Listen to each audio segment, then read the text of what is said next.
Varicose veins కి సరైన చికిత్స కోసం సంప్రదించండి ఎవిస్ హాస్పిటల్. నమస్కారం. కార్తీక పురాణం 16 రోజు పారాయణలోకి వచ్చాం.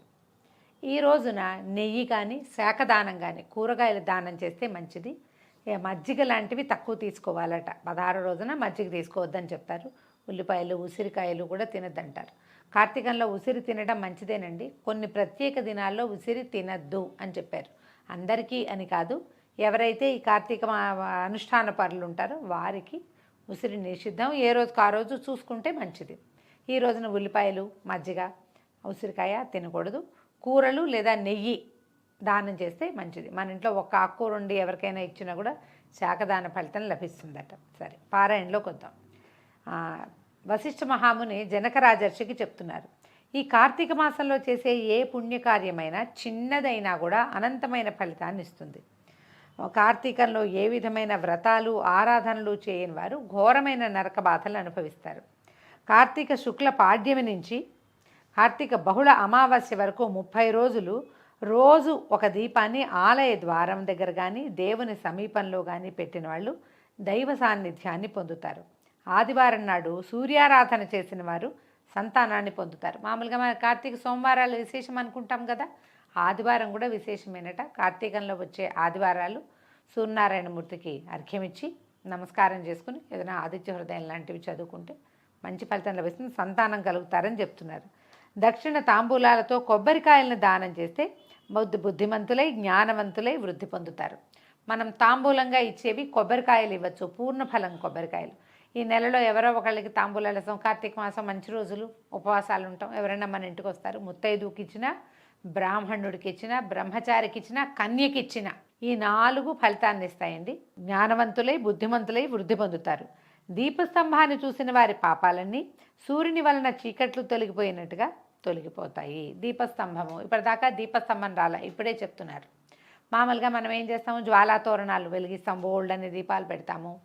తర్వాత ఏమో దేవాలయంలో జ్వాలాతోరణం, ఆకాశ దీప దర్శనము, తర్వాత నెల 30వ రోజున వదిలిపెట్టేటువంటి దీపాలు, కార్తీక మన పౌర్ణమి నాడు వదిలిపెట్టే దీపాలు, వీటన్నిటితో పాటుగా దీపస్తంభాన్ని చూసినా కూడా ఒక స్తంభంలాగా ఎత్తుగా చేసి ధ్వజస్తంభం మీద పెట్టే ఆకాశ దీపం కాకుండా విడిగా, ఇది మనం ఇంట్లో కూడా చేసుకోవచ్చండి.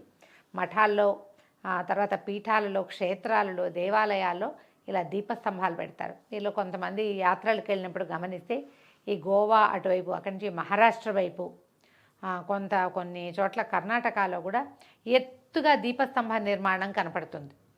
అదేంటంటే పెద్ద పిరమిడ్ లాగా ఉంటుంది, పైదాకా అన్ని దీపాలు ప్రమిదల్లాగా కనిపిస్తాయి. పర్వదినాల్లో దాని నిండా నూనె పోసి వెలిగిస్తారు, అవి రెడీగా ఉన్నవి.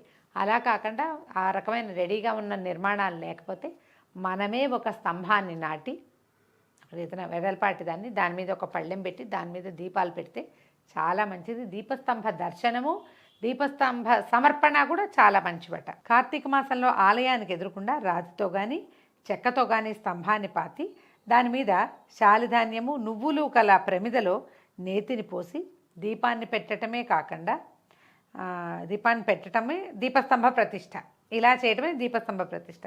దీనివలన ఆ దీపస్తంభంగా ఉన్న మానుకి మానవునిగా పునర్జన్మ లభించిన కథ ఒకటి చెప్తాను వినమని చెప్తున్నారు వశిష్ఠ మహర్షి. ఇప్పుడు చెప్తున్నారు, మాతంగ మహర్షి ఆశ్రమంలో ఒక విష్ణు ఆలయం ఉండేదట. మాతంగ మహర్షికి ఈయనకే అమ్మవారు కుమార్తెగా జన్మించిందని ఆమెని మాతంగి అంటారని చెప్తారు. ఆ మాతంగ మహాముని తాలూకు కథే చెప్తున్నారు. ఈ విష్ణువాలయానికి కార్తీక మాసంలో మునులందరూ వచ్చి షోడశోపచారాలతో స్వామిని సేవించి కార్తీక మాస వ్రతాన్ని ఆచరిస్తున్నారు. ఇప్పుడు మనం కూడా ఎవరితోట్లైనా ఉసిరి చెట్టుందంటే వాళ్ళ ఇంటికి వెళ్ళి దీపారాధన చేసుకుంటాం. ఈ మహర్షి ఆశ్రమంలోనే సమీపంలో నది ఉంది, విష్ణువాలయం ఉండటంతో కార్తీక దామోదర సేవ చేసుకోవటం కోసం చాలామంది ఋషులు, మునులు, మునికుమారులు అందరూ వచ్చి ఇక్కడికి వచ్చి వ్రతం చేసుకుంటున్నారట.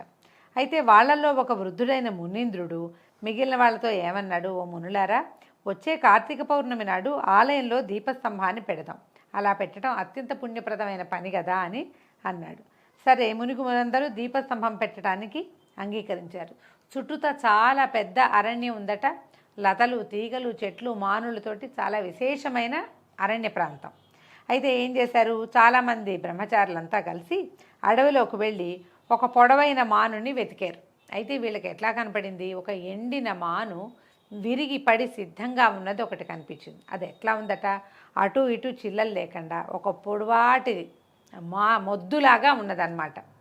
అయ్యో, విశేషంగా మనం చెట్లు నరికే శ్రమ లేకుండా, చెట్టు ఏదైనా నరికి దాన్ని సిద్ధం చేసుకునే శ్రమ లేకుండా మనకి సిద్ధంగా ఉన్నది దొరికిందని చెప్పి వీళ్ళు ఏం చేశారు, ఆ చెట్ల మధ్యలో పడి ఉన్నటువంటి ఒక మొద్దుగా ఉన్న ఒక మానుని తీసుకొచ్చుకున్నారట. తీసుకొచ్చి ఏం చేశారు, అది దేవాలయం ఎదురకుండా పాతి పెట్టారు. అది ఎంతుంది, సుమారుగా ఒక 5 అడుగుల ఎత్తుంది. బాగా ఒక మనిషి బలాఢ్యుడైన వాడు కావుగలించుకుంటే వాడి చేతులు అందనంత పొడవైన వాడు, ఒక 6 అడుగులు పొడుగున వాడు కావలించుకుంటే వాడి చేతులు అందవట, అంతలా ఉంది మొద్దు, పెద్దది ఉందన్నమాట. బాగా అంటే ఒక మంచి వల ఉంది, ఎక్కువ వలయంలో ఉన్నది అని, సర్కంఫరెన్స్ ఎక్కువగా ఉందన్నమాట చుట్టుకొలత. అయితే దాన్ని తీసుకొచ్చి ఆలయం ముందు పాతి పెట్టారు. దాని మీద శాలిధాన్యము నువ్వులతో కూడినటువంటి నేతి ప్రమిదతో దీపాన్ని వెలిగించారు. శాలిధాన్యం పోశారు. ధాన్యం మీద మామూలుగా మనం దీపారాధన చేసేటప్పుడు కూడా ఒట్టిగా నేల మీద అట్లా పెట్టాం కదా, కింద ఇంకో ప్రమిద పెడతాం, ఒక మామిడాకులో లేకపోతే మంచిగా తమలపాకులో, పెద్ద దీపాలైతే కాస్త అరిటాకు ముక్కో పెడతాం. అయితే పెద్దవాళ్ళు చాలామంది చెప్తారండి, బియ్యం కానీ ధాన్యం కానీ నవధాన్యాలు కానీ పోసి దాని మీద దీపాన్ని పెడితే మంచిదట. ఈ పర్వదినాల్లో చేసేటప్పుడు, రోజువారీ దీపారాధనలో చెయ్యమని కాదు, విశేషంగా చేసేటప్పుడు శాలిధాన్యం చాలా మంచిదట. వ్రీహి, శాలి ఇలాంటివి చెప్తారు. ఇది ఎక్కడ దొరుకుతుందంటే తెలియదండి, కథల్లోనే కనపడుతుంది బాగా. అయితే ఈ 2 ధాన్యాలు పోస్తారు, శాలిధాన్యం వ్రీధాన్యం కూడా పోస్తారు. తర్వాత దీపారాధనలో నువ్వులు పోసి దాంట్లో ఈ ఆవు నెయ్యి వేశారనమాట. అంటే తిలలు ఆజ్యము 2 వేశారు. వేసి నేతి ప్రమిదతో దీపాన్ని వెలిగించి దీపస్తంభం మీద పెట్టాక దీపం వెలుగుతోంది. ఆ భక్తితోటి ఆ దీపస్తంభానికి ప్రదక్షిణాలు చేశారు. అనేక నమస్కారాలు చెప్పుకున్నాక ఏం చేశారు, అందరూ కూర్చుని పురాణం వింటారు. మతంగ మహాముని పురాణం చెప్తున్నారు కాబోలు మిగిలిన వాళ్ళంతా కూడా, ఇందులో శిష్యగణము అలా ఏం ఉండదండి. పురాణం చెప్పే వాళ్ళకి శిష్యులే ఉండక్కర్లా, ఎవరైనా సరే ఎవరో ఒకళ్ళు పురాణం చెప్తుంటే మిగిలిన వాళ్ళు వింటమే అనమాట. అందులో పెద్దవాళ్ళు చిన్నవాళ్ళు తేడా ఏం లేదు. ఇంతలో ఏమైంది, ఆ దీపం ప్రజ్వాలగా వెలుగుతోంది. ఈ దీపస్తంభం ఫెళఫెళమంటూ విరిగి పడిపోయింది. ఇదేమిటి ఇట్లా అయింది, ఏంటి విరిగిపోయిందో వాళ్ళకి అర్థం కాలేదు. ఆ విరిగిపోయిన దాంట్లోంచి ఒక మానవుడు బయటకు వచ్చి నిలబడి ఉన్నట్టు అందరికీ దండం పెట్టాడు. మునులంతా ఆశ్చర్యపోయారు. ఏం చెప్పాడు, పుణ్యపురుషులారా, నేను ఒక బ్రాహ్మణుణ్ణి, నా పేరు ధనలోభుడు, సిరి సంపదలకి లోట్లేని సంపన్నత ఉన్నది, నాకు చాలా ఆస్తి స్వాస్తి ఉన్నాయి, కానీ నేను కులవృత్తి చేయలేదు, కులాచారాలని పాటించలేదు, దాన ధర్మాలు ఏవీ చేయలే, దైవ కార్యాల ఊసే లేదు, చాలా నిరంకుశంగా బ్రతుకు గడిపేవాడిని. ఎవరైనా నన్ను ఆశ్రయించాలని నా దగ్గరకు వస్తే వాళ్ళని నిష్ఠూరంగా మాట్లాడుతూ అవమానపరిచేవాడిని. అంతేగాక హేళన చేస్తూ ఒట్టి చేతులతో తిప్పి పంపించేసేవాడిని. పిల్లలు, స్త్రీలు, ముసలివాళ్ళు అనే భేదాన్ని కూడా పాటించేవాడిని కాదు. అందరినీ హీనంగా, నిర్దయగా చూసేవాడిని. అందుకే నేను అనేక జన్మలు ఎత్తి నానా నరకయాతనలు అనుభవించి చివరికి అడవిలో చెట్టునై పుట్టాను.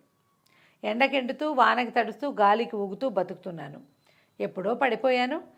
అలాంటి వాడిని నన్ను వెతికి తీసుకొచ్చి పొడవైన మానుగా చక్కగా చెక్కి, ఇంకా అటు ఇటు చిల్లలున్నాయి కొంచెం సరిచేశారనమాట, ఆలయం ముందు నిలబెట్టారు. నా మీద నేతి దీపాన్ని వెలిగించి కూడా పెట్టారు.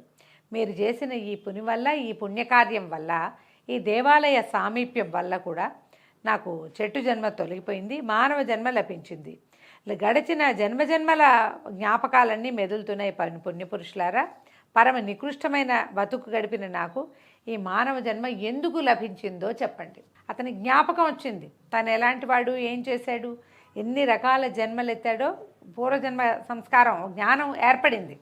అయితే ఇప్పుడు ఈ జన్మ, ఇప్పుడు నేను మనిషిగా ఎందుకు నేను ఇదయ్యాను చెప్పండి అని అడిగాడు. అడిగితే మునులు ఏం చెప్పారంటే, ఓ ధనలోభి, ఇది పరమ పవిత్రమైనది, పుణ్యప్రదమైనటువంటి కార్తీక మాసం. ఈ మాసంలో చేసిన ఏ పుణ్యప్రదమైన పనైనా సరే అపారమైన ఫలితాన్ని ఇస్తుంది. సన్మార్గులకు, దేవతారాధన చేసేవాళ్లకు కలిగే పుణ్యం ఇంత అంతా చెప్పనలవి కాదు. అంతేకాక ఎంతటి పాపాత్ములైనా ఏ చిన్న పుణ్యకార్యం చేసినా కూడా పునీతులై తరిస్తారు. పశుపక్ష్యాదులకే కాదు, మానులకు, రాళ్లకు సైతం పుణ్యఫలం లభిస్తుందని చరిత్ర చెప్తోంది నాయన అని చెప్పారు. వాళ్లల్లో ఒక ఋషీశ్వరుడు తన యోగ దృష్టితో పరిశీలించి, ఆలయంలో దీపాన్ని మోసిన కారణంగా ఇంతకుముందు నువ్వు చేసినటువంటి అనేక జన్మార్జిత పాప సంచయం అంతా కూడా పటాపంచలైపోయింది నాయన, నీకు మానవ జన్మ లభించింది అని చెప్పాడు. చెప్తున్నారు, జంతువునాం నరజన్మ దుర్లభం అంటున్నాయి వేదశాస్త్రాలు. ఏనాటి పుణ్యం వల్ల లభించిన మానవ జన్మను వృధాగా కాలక్షేపాలతోటో తెలిసి తెలియకో అవజ్ఞతోటో నీతి నియమాల్ని, ఆచార వ్యవహారాల్ని, కట్టుబాట్లను, మానవత్వాన్ని మర్చిపోయి ప్రవర్తిస్తే ఈ సార్థక నామధేయుడైనటువంటి ధనలోభిలాగా ఏదో ఒక జన్మని ఎత్తాల్సి వస్తుంది. అది ఏ జన్మ వస్తుందో మనకు తెలియదు కదా. కనుక అపురూపమైన ఆనందప్రదాయకమైన మానవ జన్మని పొందిన వాళ్ళు జన్మని సార్థకం చేసుకుని భగవదారాధనలో మానవ జీవితాన్ని గడిపి తరించే ఉపాయాన్ని వెతుక్కోవాలని సూచిస్తోంది ఈ ధనలోభుని కథ. ఇది ఇలాంటి గాథలు ఎందుకు చెప్పబడతాయి?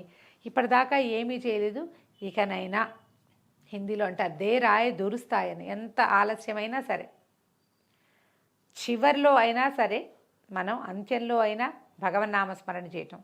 ఇన్ని మాసాలు ప్రతి సంవత్సరం వస్తుంది కార్తీక మాసం, ప్రతి సంవత్సరం మార్గశీర్షం వస్తుంది, ప్రతి సంవత్సరం మాఘం వస్తుంది. పండుగలు కూడా ఏటా వస్తాయి కదా. ఈ ఏడాది చేయలేకపోతే వచ్చే ఏడాదైనా చేద్దాం అనుకోవాలి.